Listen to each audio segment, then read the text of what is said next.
Assalamualaikum warahmatullahi wabarakatuh.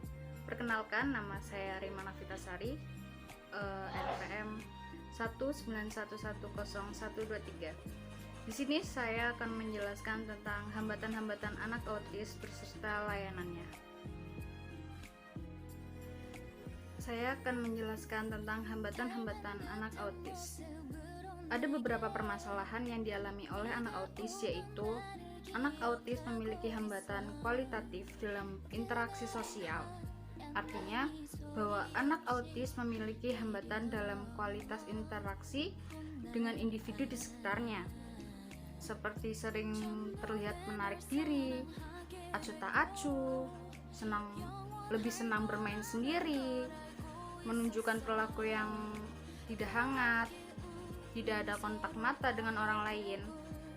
Dan bagi mereka yang keterlekatannya dengan orang tua itu tinggi, anak akan cemas apabila ditinggalkan oleh orang tuanya.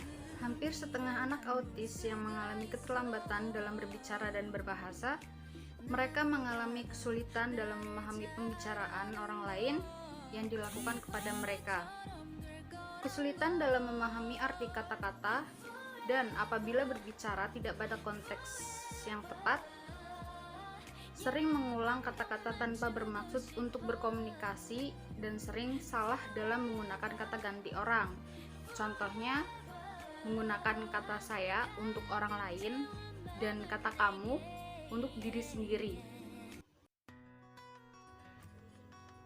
Mereka tidak mengkompensasikan ketidakmampuannya dalam berbicara dengan bahasa yang lain, sehingga apabila mereka menginginkan sesuatu, tidak meminta dengan bahasa lisan atau menunjuk dengan tubuh, tetapi menarik tangan orang tuanya untuk mengambil objek yang diinginkan.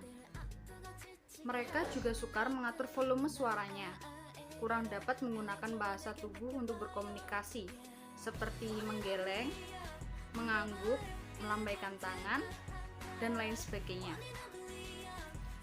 Anak autis juga memiliki minat yang terbatas. Mereka cenderung menyenangi lingkungan yang rutin dan menolak perubahan lingkungan. Minat mereka terbatas. Artinya, apabila mereka menyukai suatu perbuatan, maka akan terus-menerus mengulangi perbuatan itu. Di sini saya akan menggunakan layanan intervensi terpadu. Tujuan dari layanan ini yaitu mengurangi hambatan dalam komunikasi sosial, interaksi sosial, mengelola emosi dan perilaku, meningkatkan kemandirian, memperbaiki kemampuan sensorik motorik untuk meningkatkan keterampilan respon adaptif dalam aktivitas sehari-hari, dan mengoptimalkan kesehatan anak. Layanan ini meliputi psikologis. Psikologis sendiri terdapat dua terapi. 1. Terapi perilaku. 2. Terapi bermain. Terapi perilaku sendiri adalah pengobatan yang didasarkan kepada kepercayaan bahwa perilaku seseorang sangat berkaitan dengan masalah psikologisnya. Oleh karena itu, perilaku yang bermasalah terhadap sesuatu yang dimiliki seseorang, melainkan akibat dari pembelajaran, lingkungan, dan pengaruh dari luar.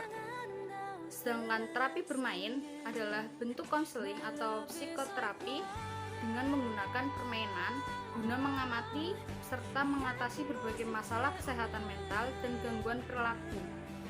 Terapi ini utamanya digunakan untuk anak-anak usia 3-12 tahun. Setelah psikologis, sini ada medis. Medis sendiri terdapat dua terapi, terapi okupasi dan terapi wicara.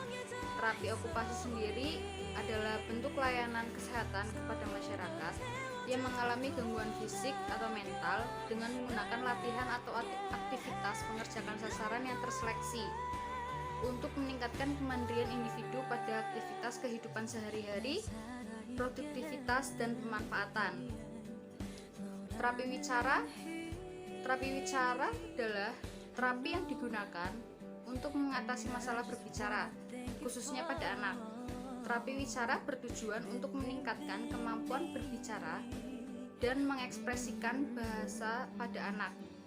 Selain bahasa yang bersifat verbal, terapi ini juga melatih bentuk bahasa nonverbal.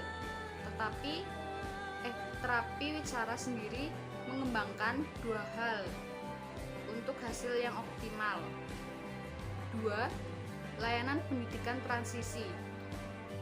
Program pendidikan transisi memiliki tujuan untuk membekali anak dengan kemampuan praakademik dan hal-hal lebih kompleks lainnya yang diperlukan untuk menjalani proses pendidikan lebih lanjut, misalnya adaptasi, situasi sekolah, relasi dengan lingkungan yang lebih kompleks, serta menempatkan anak pada jenjang atau lembaga pendidikan yang sesuai dengan perkembangan terbaiknya.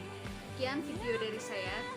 Jika ada kesalahan kata, saya mohon maaf. Saya akhiri. Wassalamualaikum warahmatullahi wabarakatuh.